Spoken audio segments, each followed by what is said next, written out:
Hey everyone. One of the things I frequently talk about is cap rates. Their movement over time, the spread between the average cap rate and the 10-year treasury, the average cap rates in different types of markets, and the average cap rates in different classes of properties. But in general, I mostly just use the average cap rates to track their motion, whether they're going up or down, and by how much. It's a benchmark.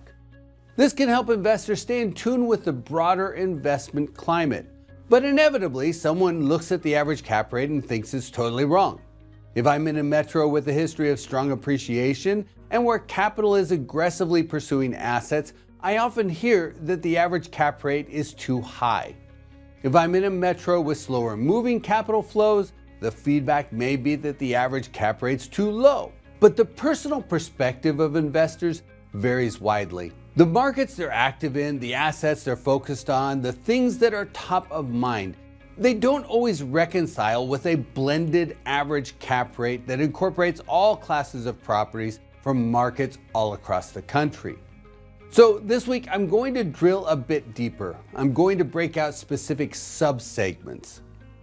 Now, the average apartment cap rate in the US is about 6%.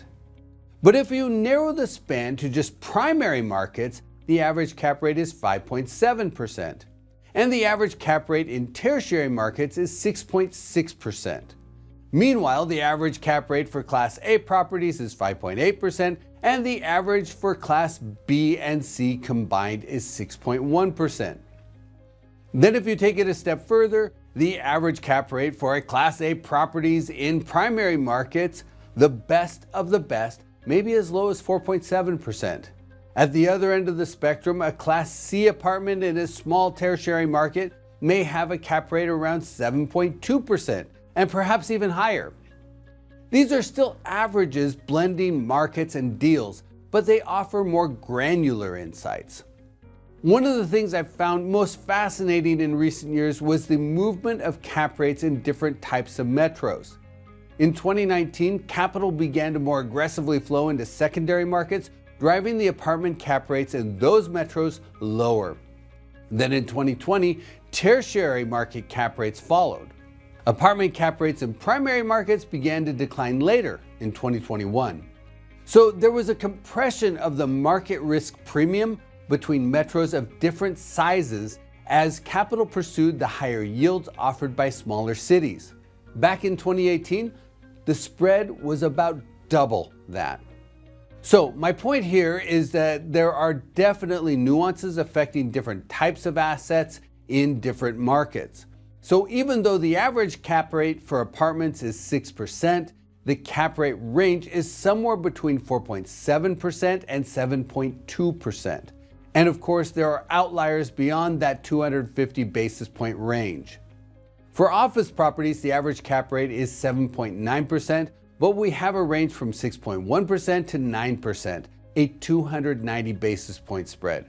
For multi-tenant retail, the average cap rate is 7.4%, with a range from 5.9% to 8.5%, a 260 basis point spread. The spread on industrial properties is even wider, 310 basis points, running from 5% to 8.1% with an average of 6.9%. That reflects the wide variance in industrial property vintages and quality and market demand levels. It's one thing to be proximate to the ports in LA, and it's a whole different world for a small, older infill warehouse that's far from major supply chain hubs. The average self-storage cap rate is 6.5%, ranging from 5% to 7.5%.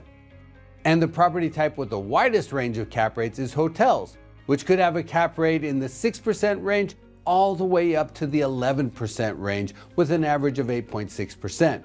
And again, if you think about it, a hotel could be a small independently operated asset in an out-of-the-way market, or it could be a property with a premium flag like Marriott or Hilton with an excellent location. So when I talk about average cap rates, think of it as a place to start. It's a useful piece of information for monitoring general trends, but it most certainly is not the end of the road. It's the start. Investors should be drilling much deeper than that, understanding the local market dynamics, the local flow of capital, and the other forces driving the local market. And within those nuances, investors can often find unique opportunities. So every week, I close by saying investors need to keep their eyes on the horizon. But this week, I also need to reiterate the value of drilling below the surface. Use a shovel, not a rake, when you're digging for insights.